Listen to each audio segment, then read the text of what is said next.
Listen, men and women of Miyamoto, I have something to say, something important. The hue and cry died down. It is not I who deserve the credit for capturing Takezo. It was not I who accomplished it, but the law of nature. Those who break it always lose in the end. It is the law that you should respect. Don't be ridiculous. You caught him, not nature. Don't be so modest, monk. We give credit where it is due. Forget the law. We have you to thank. Well, then thank me, continued Taquan. I don't mind that, but you should pay homage to the law. Anyway, what's done is done. They get him, and now it's time to punish him. He tells the government / warriors that part of the deal was for him to choose the punishment, not the warriors. So he's not going to be sent off to the government, right? So he ends up hanging him off a good-sized tree, and that's his punishment, right? So he's going to be hung, basically crucified until he dies. He's up there. So when Otsu was up in the mountains with the monk, she felt the closeness to Takezo. And I'll read a little passage here. Now she's even closer. She feels closer to him. Here we go. She felt the curious warmth in the tree, felt somehow that through its great ancient trunk, so thick that 10 men with arms outstretched could not encompass it. There coursed the blood of Takezo, flowing down into it from his precarious prison in the upper branches. How like a samurai's son he was. How courageous. When Taquan had first tied him up, and again just now, she had seen Takezo's weaker side. He too was able to weep. Until now, she'd gone along with the opinion of the crowd, been swayed by it, without having any real idea of the man himself. What was there about him that made people hate him like a demon and hunt him down like a beast?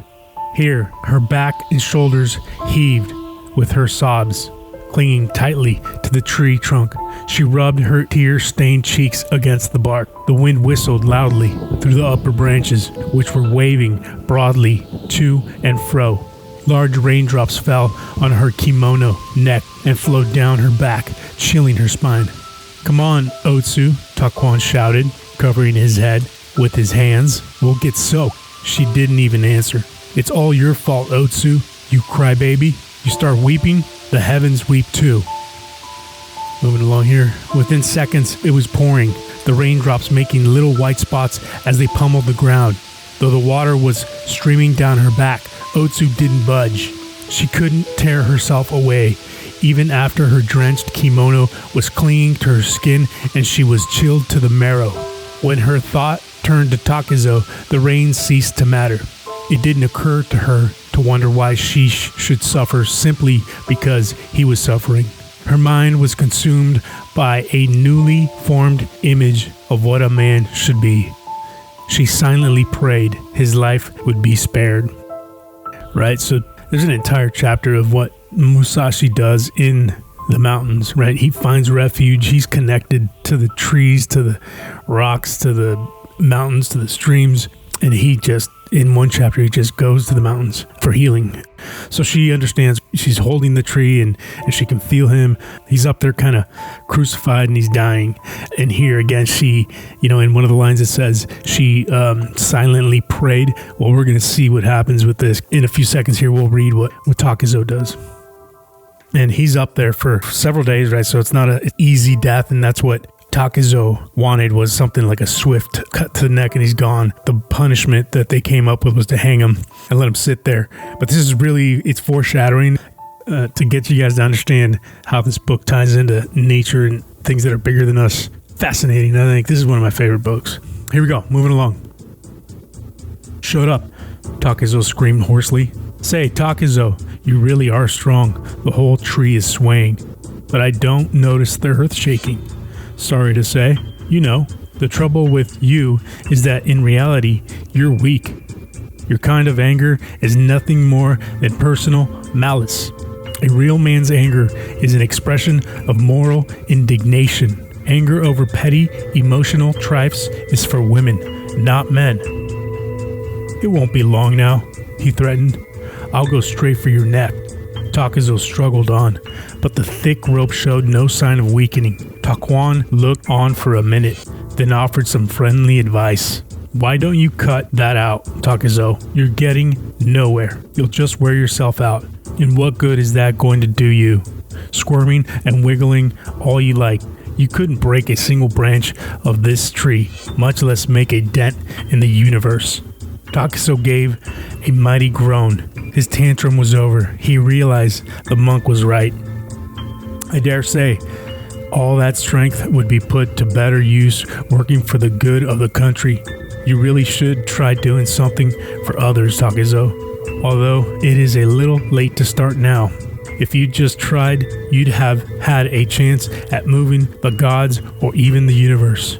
Not to mention plain, everyday people. Taquan's voice took a slightly pontifical tone.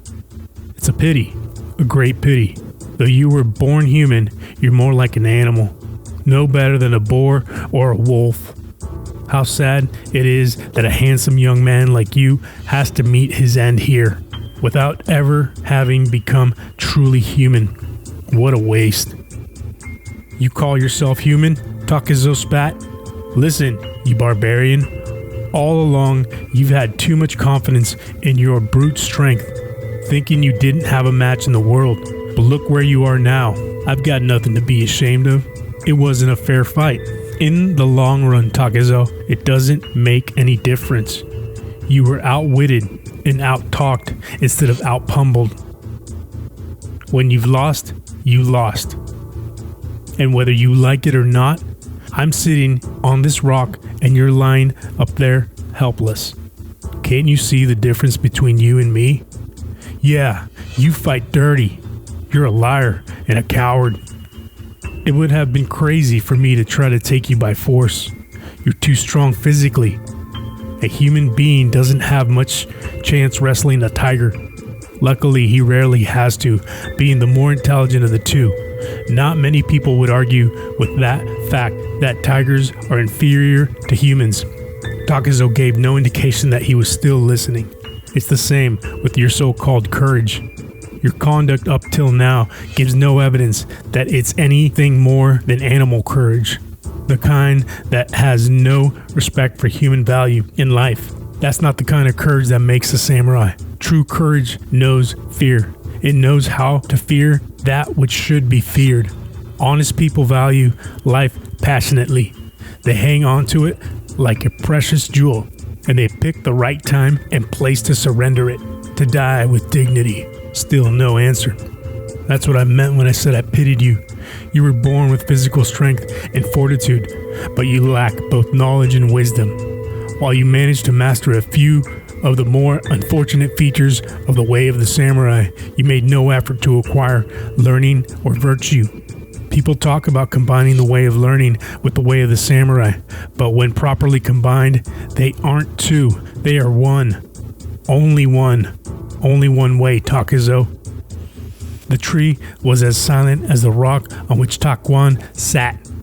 The darkness, too, was still. After several moments, Taquan rose slowly and deliberately. Think about it one more night, Takuzo. After you do, I'll cut off your head for you. He started walking away, taking long, thoughtful strides, his head bowed. He hadn't gone more than 20 paces when Takuzo's voice rang out urgently. Wait! Taquan turned and called back. What do you want now? Come back. Don't tell me you want to hear more. Could it be that at last you're beginning to think? Taquan, save me. Takuzo's cry for help was loud and plaintive. The branch began to tremble, as though the whole tree were weeping. I want to be a better man. I realize now how important it is, what a privilege it is to be born human. I'm almost dead, but I understand what it means to be alive. And now that I know my whole life will consist of being tied to this tree, I can't undo what I've done. You're finally coming to your senses for the first time in your life. You're talking like a human being. I don't want to die, Takezo cried. I want to live. I want to go out, try again, do everything right this time. His body convulsed with his sobbing. Taquan, please, help me. Help me. The monk shook his head. Sorry, Takezo. It's out of my hands. It's the law of nature. You can't do things over again. That's life. Everything in it is for keeps. Everything. You can't put your head back on after the enemies cut it off. That's the way it is. Of course, I feel sorry for you. But I can't undo that rope because it wasn't me who tied it. It was you. All I can do is give you some advice. Face death bravely and quietly. Say a prayer and hope that someone bothers to listen. And for the sake of your ancestors, Takezo, have the decency to die with a peaceful look on your face. The clatter of Taquan's sandals faded into the distance. He was gone, and Takezo cried out, no more. Following the spirit of the monk's advice, he shut the eyes that had just experienced a great awakening and forgot everything. He forgot about living, about dying, and under the myriad tiny stars lay perfectly still. As the night breeze sighed through the trees, he was cold. Very cold, very cold, very cold.